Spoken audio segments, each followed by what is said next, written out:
नमस्कार।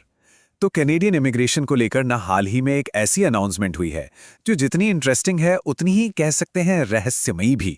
तो आज हम इसी एक ऐलान की परतें खोलेंगे और समझेंगे कि इसका आखिर मतलब क्या निकलता है। हमारा जो पूरा विश्लेषण है ना, उसका बेस सिर्फ ये एक सेंटेंस है। ऐप कनाडा भारतीयों सहित विदेशी नागरिकों को परमानेंट रेजिडेंसी की पेशकश कर रहा है।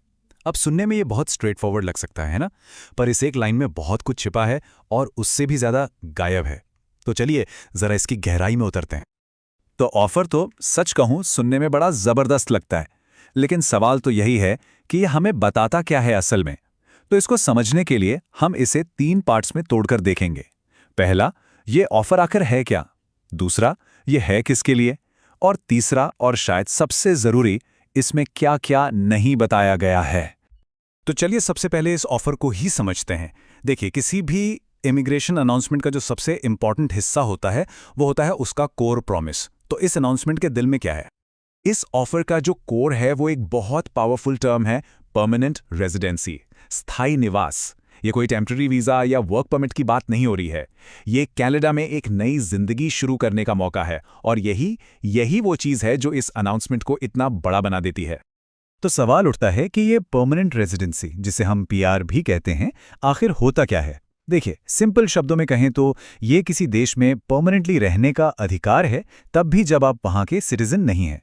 कनाडा के कॉन्टेक्स्ट में इसका मतलब है कि देश में कहीं भी रहने, काम करने और पढ़ाई करने की पूरी आज़ादी। बेसिकली ये सिटीजनशिप की तरफ पहला और सबसे क्रूशियल स्टेप है। इसी वजह से ये किसी भी इमिग्रेंट के लिए एक बहुत बड़ी बात होती है। ठीक है, तो क्या ऑफर किया जा रहा है ये तो समझ आ गया। अब आते हैं दूसरे बड़े सवाल पर। ये ऑफर आखिर है किसके लिए? मतलब इनवाइट किसे किया जा रहा है? यहां पर जो शब्द इस्तेमाल हुआ है वो है फॉरेन नेशनल्स, यानी विदेशी नागरिक।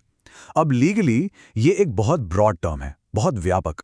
मतलब थ्योरेटिकली ये ऑफर दुनिया के किसी भी देश के सिटीजन के लिए हो सकता है, और ये बात इसके स्कोप को बहुत बहुत बड़ा बना देती है। और यहीं पर यह अनाउंसमेंट और भी इंटरेस्टिंग हो जाती है।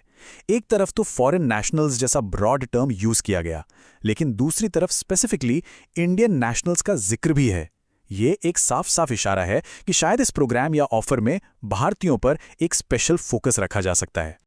तो अभी तक हमने वो देखा जो अनाउंसमेंट में बताया गया है, लेकिन अब आते हैं उस हिस्से पर जो शायद उससे भी ज्यादा जरूरी है। वो सारी इंफॉर्मेशन जो इसमें है ही नहीं, बिल्कुल गायब। और यही वो सवाल हैं जो इस ऑफर को फिलहाल एक पहेली बनाए हुए हैं। सबसे पहला और सबसे बड़ा सवाल, ये ऐप कनाडा आखिर है क्या। देखिए, नाम सुनकर तो लगता है कोई मोबाइल ऐप होगा या कोई टेक प्लेटफॉर्म, लेकिन सोर्स से ये बिल्कुल भी क्लियर नहीं है कि ये कोई सरकारी बॉडी है, कोई प्राइवेट कंपनी है, या फिर कोई नया इमिग्रेशन प्रोग्राम। और जब तक ये नहीं पता कि ऑफर दे कौन रहा है, इसकी ऑथेंटिसिटी पर यकीन करना मुश्किल है। फिर अगला सवाल सीधा उन लोगों के लिए है जो शायद अप्लाई करना चाहें। भाई, रिक्वायरमेंट्स क्या हैं? कौन एलिजिबल हैं? क्या कोई एज लिमिट है? कोई एजुकेशन या वर्क एक्सपीरियंस की शर्त है? इस जानकारी के बिना तो ये अनाउंसमेंट किसी के लिए भी एक्शनेबल नहीं है। मतलब कोई इस पे एक्शन ले ही नहीं सकता। और चलिए 1 मिनट के लिए मान भी लेते हैं कि कोई एलिजिबल है, तो नेक्स्ट लॉजिकल क्वेश्चन क्या होगा? अप्लाई कैसे करना है? प्रोसेस क्या है? कोई वेबसाइट है, कोई फॉर्म है, या किसी ऑफिस जाना है?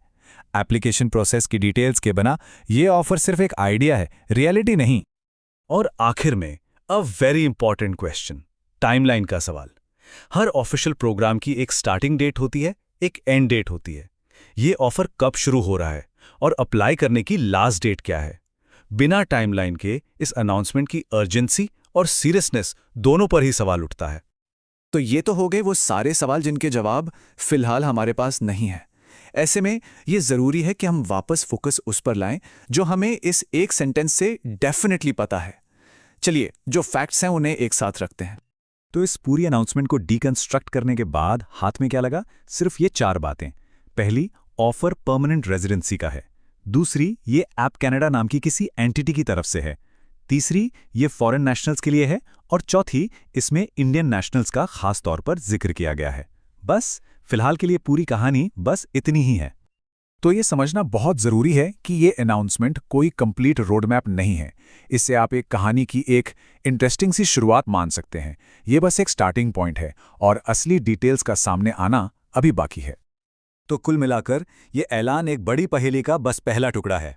सवाल ये है कि क्या ये कनाडा की इमिग्रेशन पॉलिसी में किसी बड़े बदलाव का सिग्नल है या फिर सिर्फ एक अधूरी जानकारी वाला एडवर्टाइजमेंट? पूरी कहानी क्या होगी ये तो वक्त ही बताएगा। तब तक इस पर नजर बनाए रखना तो बनता है।